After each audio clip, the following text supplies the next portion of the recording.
La voz de Valentina rompió el silencio de la oficina aquella tarde de jueves. Señor, ese niño de la fotografía no murió.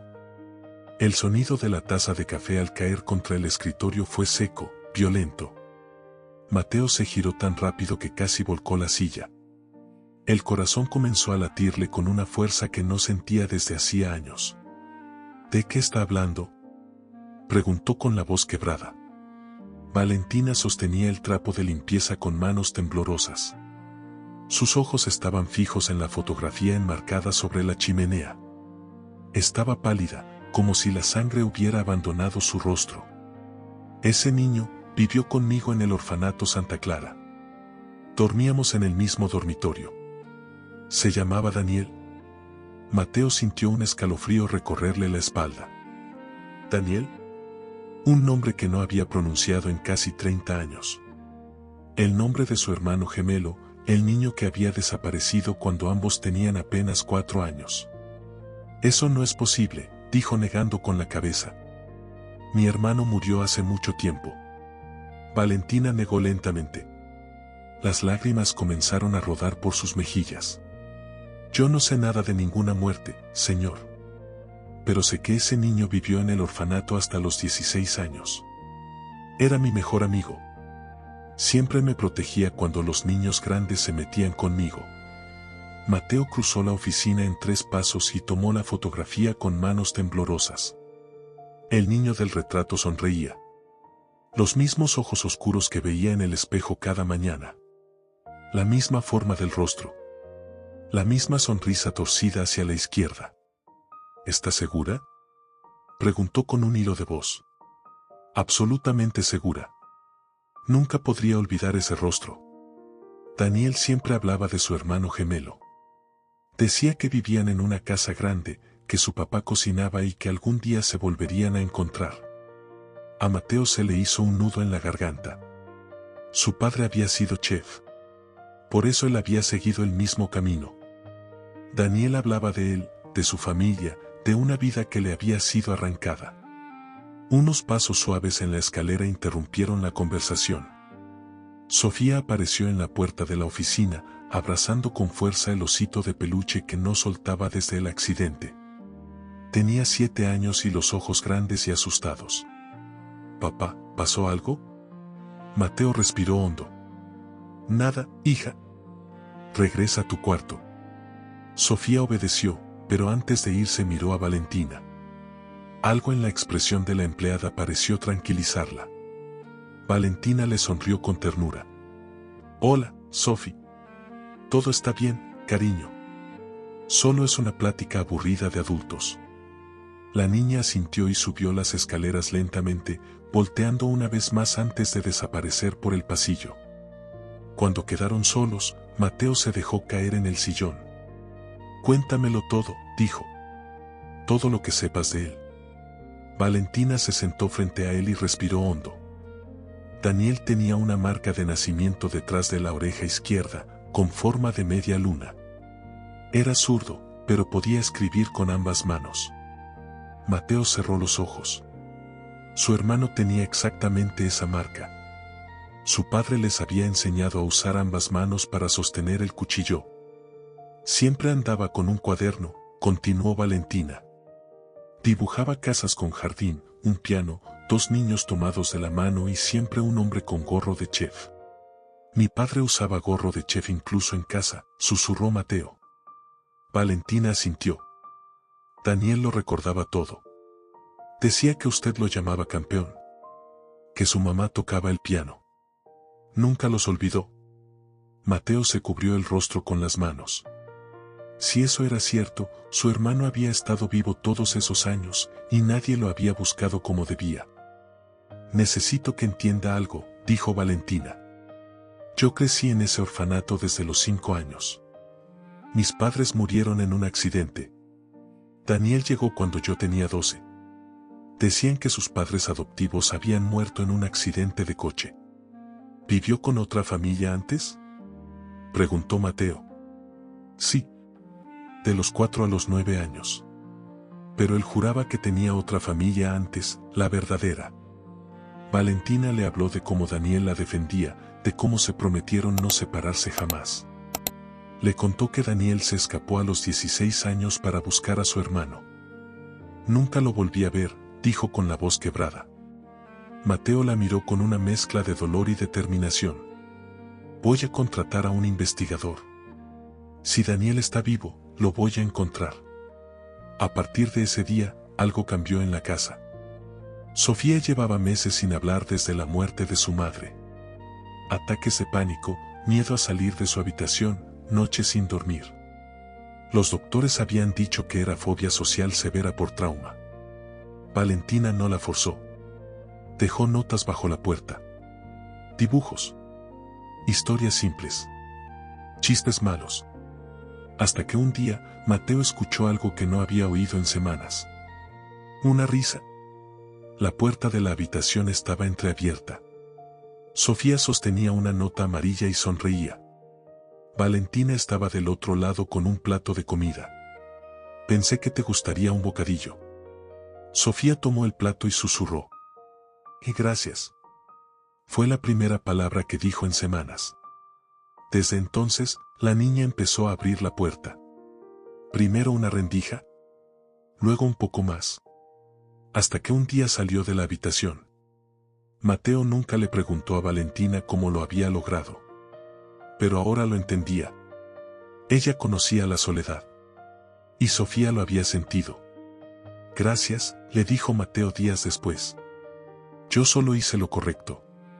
Al día siguiente, Mateo le mostró una caja de madera. Esto es todo lo que queda de Daniel. Dentro había fotos antiguas, zapatos pequeños y un cuaderno de dibujos. Valentina lo abrió y reconoció al instante los trazos. Dibujaba igual, susurró. Mateo le contó cómo Daniel había desaparecido en una presa. Cómo fingieron su ahogamiento. Cómo nunca encontraron el cuerpo. Alguien se lo llevó, dijo Mateo. Y nadie lo cuestionó. La búsqueda comenzó. Y mientras tanto, el pasado regresó. Jimena, la exprometida de Mateo, apareció un sábado por la mañana sin avisar. Sonriente. Con flores. Con pan caliente. Extrañaba esta casa y a ustedes. Desde el primer momento, observó a Valentina con atención. Demasiada. Durante semanas, Jimena investigó su pasado. Encontró una antigua acusación falsa de robo y decidió usarla. Durante una cena, delante de todos, mostró documentos. ¿De verdad confían en alguien así? Mateo no habló. Ese silencio fue peor que cualquier acusación. Desde ese día, Valentina dejó de ser invisible. Ahora era sospechosa. Los empleados la trataban con frialdad. Le escondían cosas. Le dañaban el uniforme.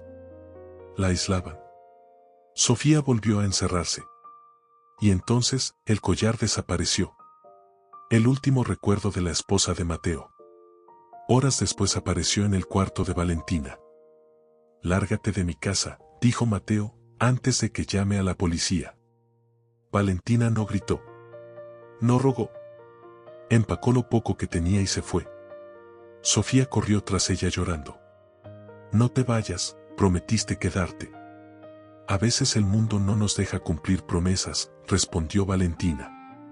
Pero tú eres fuerte. Valentina salió a la noche con nada más que una mochila y 400 pesos. Y Mateo, sin saberlo, acababa de destruir lo único que mantenía a su hija en pie. Esa noche, la casa se volvió un lugar extraño. Mateo intentó cenar, pero no pudo. La cocina estaba en silencio. El plato de Sofía quedó intacto. Subió las escaleras con el corazón apretado y tocó la puerta de la habitación de su hija. Sophie, abre, por favor. Vete, respondió la niña desde adentro. No quiero verte.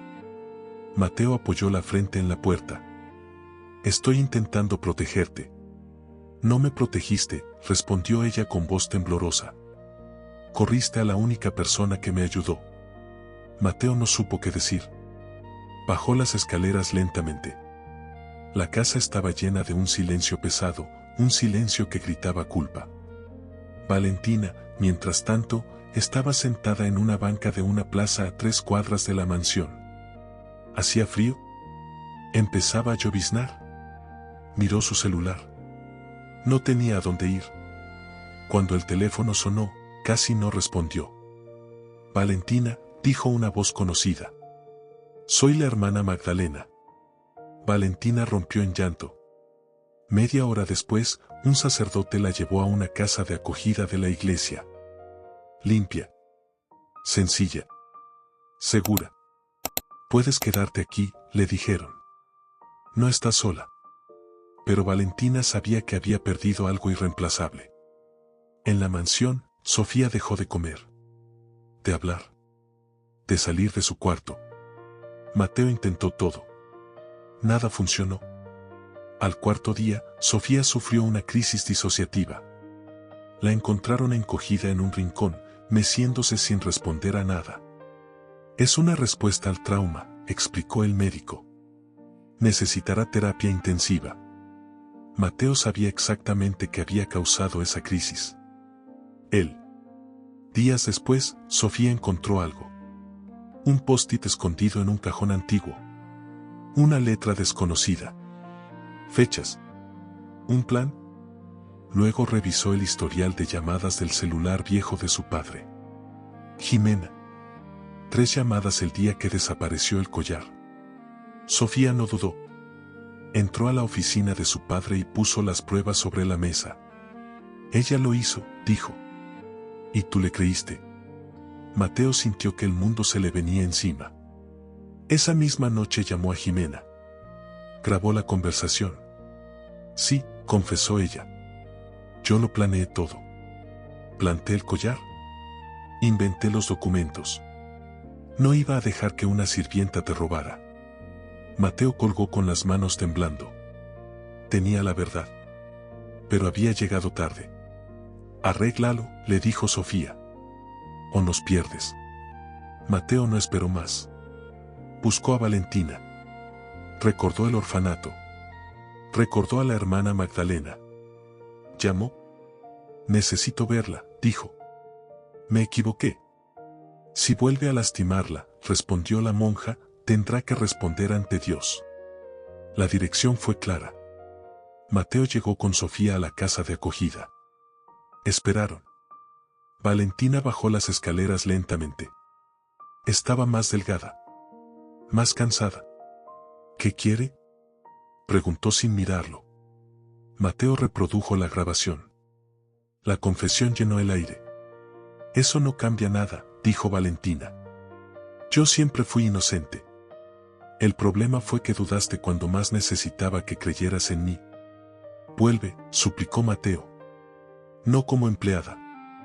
Como familia. Sofía la abrazó con fuerza. Me enfermé sin ti. Valentina lloró. Respiró hondo. Si alguna vez vuelves a dudar de mí, me iré para siempre. Mateo aceptó sin dudar. Valentina regresó. Pero nada volvió a ser igual de inmediato. La confianza no se reconstruye en un día. Poco después, el investigador llamó. Señor Garza, creo que encontramos a su hermano. Mateo sintió que el corazón se le detenía. Un chef callejero en Querétaro. Se llama Daniel Garza. El sábado viajaron juntos. Cuando Mateo lo vio, supo la verdad sin necesidad de palabras. Eran idénticos. Daniel también lo supo. Siempre supe que tenía un hermano, dijo. Pensé que nadie me buscó. Nunca dejamos de hacerlo, respondió Mateo llorando. El abrazo rompió casi 30 años de dolor. Daniel volvió con ellos. Se quedó. Abrió un negocio con Mateo. Sofía encontró a su tío. La casa volvió a llenarse de vida. Pero Valentina aún tenía miedo. Tengo miedo de confiar otra vez, le dijo a Mateo una noche. Yo también, respondió él. Pero vayamos despacio. Juntos. Meses después, Mateo se arrodilló en el restaurante. Cásate conmigo. Valentina lloró. Sí. La boda fue sencilla. El amor, inmenso. Ahora sí somos una familia, dijo Sofía arrojando pétalos. Y lo eran. No por sangre, sino por elección. Por quedarse. Daniel se quedó esa noche en la mansión.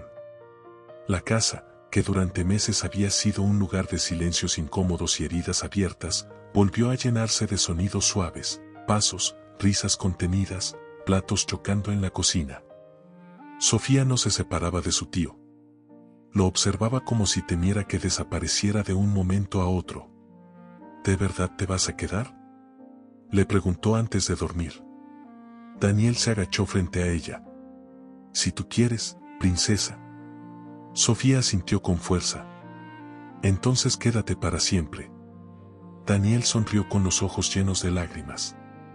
Eso intentaré. Los días siguientes fueron de redescubrimiento. Mateo y Daniel cocinaron juntos por primera vez. Sin hablarlo, se movían igual. Cortaban los ingredientes con la misma precisión.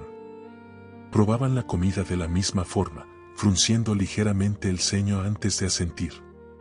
Papá también hacía eso, dijo Mateo en voz baja. Daniel se quedó quieto un instante. A veces recuerdo una cocina grande, un hombre con un gorro blanco, pensé que era un sueño. No lo era, respondió Mateo. Era un recuerdo. Daniel lloró esa noche. Lloró por los padres que perdió 2 veces. Por la infancia robada. Por los años creyendo que nadie lo buscó. Pero también sonrió, porque por primera vez en su vida no estaba solo. Mientras tanto, Jimena enfrentaba las consecuencias. La denuncia avanzó rápido. Allanamiento, difamación, fabricación de pruebas. Su confesión grabada fue definitiva. Perdió su empleo, su reputación y enfrentó una condena ejemplar. Mateo no sintió alivio ni satisfacción. Solo la certeza de que la verdad, al final, había salido a la luz. Valentina comenzó terapia. Por primera vez habló sin miedo de su infancia, del orfanato, del abandono constante, del dolor de siempre tener que demostrar que era digna de confianza. Mateo también volvió a terapia. Aceptó que había vivido con miedo desde la muerte de su esposa y que ese miedo lo había llevado a destruir lo que más amaba. Sofía, poco a poco, volvió a la escuela. No fue fácil. Hubo retrocesos, pesadillas, días malos. Pero ahora no estaba sola. Tenía a Valentina esperándola al volver, a Daniel haciéndola reír, a un padre que por fin aprendía a quedarse. Una tarde, Mateo llamó a Valentina al jardín. Había plantado flores nuevas. Rosas, margaritas, violetas. Cada una significa algo, dijo. Amistad, inocencia, valentía. Valentina tocó los pétalos con cuidado. No soy valiente. Si lo eres, respondió Mateo. Seguiste siendo amable después de todo lo que viviste. Eso es valentía. Valentina lo miró con el corazón acelerado. Tengo miedo. Yo también, admitió. Pero no quiero volver a huir. El beso fue lento, respetuoso, real. No prometía perfección. Prometía presencia. Meses después, Mateo la llevó al restaurante. Daniel había preparado el menú. Sofía estaba nerviosa sin saber por qué. Cuando llegó el postre, Valentina cortó el pastel y encontró el anillo. Mateo se arrodilló. Entraste a mi vida como alguien que necesitaba ayuda, dijo, y terminaste siendo quien nos salvó a todos. No quiero volver a dudar nunca más. ¿Te casarías conmigo? Valentina lloró sin poder hablar. Luego asintió. Sí. Sí, acepto. La boda fue sencilla, en el jardín de la mansión. Valentina llevaba un vestido blanco sin adornos. Sofía fue la paje, orgullosa, lanzando pétalos con una sonrisa que iluminaba todo. Daniel estuvo a su lado como padrino. Prometo creerte incluso cuando dude, dijo Mateo en sus votos, porque creer en ti es creer en lo mejor de mí. Prometo quedarme, respondió Valentina, incluso cuando tenga miedo. Se besaron bajo una lluvia de pétalos. Sofía aplaudió con fuerza. Ahora sí somos una familia de verdad. Y lo eran. No perfecta. no sin cicatrices. Pero real. Esa noche, ya sin invitados, los cuatro se quedaron en el jardín mirando las estrellas. Sofía se quedó dormida en los brazos de Valentina. Daniel y Mateo hablaban en voz baja. ¿Quién diría?, dijo Daniel. Dos huérfanos y una niña construyendo una familia. La mejor familia, respondió Mateo. Valentina miró al cielo. ¿Crees que nos están viendo?, preguntó. Estoy seguro, dijo Mateo. Y están orgullosos. Sofía se movió un poco y murmuró dormida. No se vayan nunca. Valentina la abrazó más fuerte. No nos vamos, susurró. ¿Nunca más? Y así, después de pérdidas, mentiras, errores y miedo, encontraron lo que siempre habían buscado. No una vida perfecta, sino un lugar donde quedarse. Una familia elegida. ¿Un hogar? Si esta historia te tocó el corazón, cuéntanos qué parte te hizo sentir más. Suscríbete para más historias donde el amor vence incluso cuando todo parece perdido. Dale like para que esta historia llegue a alguien que hoy necesita escucharla. Suscríbete ahora mismo, porque aquí no contamos historias vacías, aquí contamos historias que sanan, que duelen, y que recuerdan que no estás solo. Y recuerda algo, cuando el mundo te empuje a huir, quédate.